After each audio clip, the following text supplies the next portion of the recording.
Bom dia, primeiro ano. Tudo bem com vocês? Eu espero que sim. Para a aula de hoje, eu trouxe um assunto muito importante para tratar com vocês. Hoje, nós vamos falar sobre a invenção da imprensa. Então, por favor, abram os livros de vocês nas páginas 70 e 71 para acompanhar a explicação. Antes de tudo, deixa eu fazer uma pergunta para vocês. Vocês já imaginaram como seria tentar aprender a ler e escrever sem que existisse livro? Provavelmente seria bem mais difícil, não é? Então, é justamente sobre isso que eu quero falar com vocês.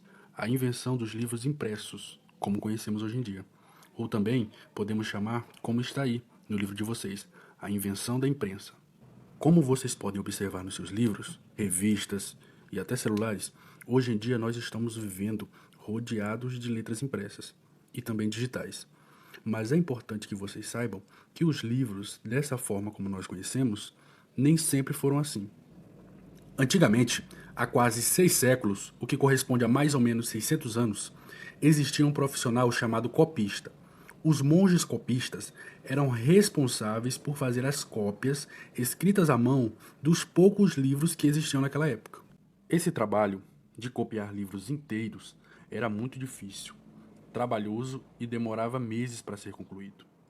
Levando em consideração o esforço e a demora para concluir essas cópias, os preços desses livros eram caros e, por isso, o conhecimento científico que existia naquela época acabava sendo pouco compartilhado.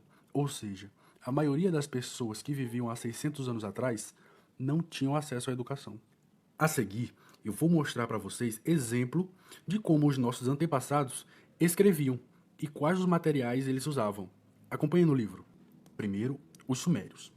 Os Sumérios são uma das civilizações mais antigas que se tem notícia. Viviam na antiga Mesopotâmia, na região onde fica localizado o Iraque nos dias de hoje. Esse povo, há cerca de 3.100 anos antes de Cristo, usava uma espécie de barro, conhecida como argila, para gravar suas escrituras.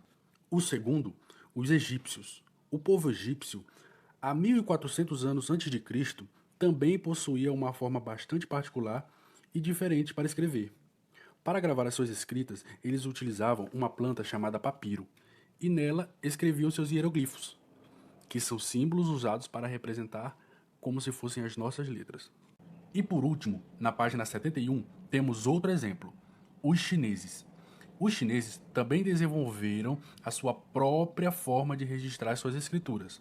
Na China, era comum que se usasse seda, que nada mais é do que um tipo de papel muito fino e frágil.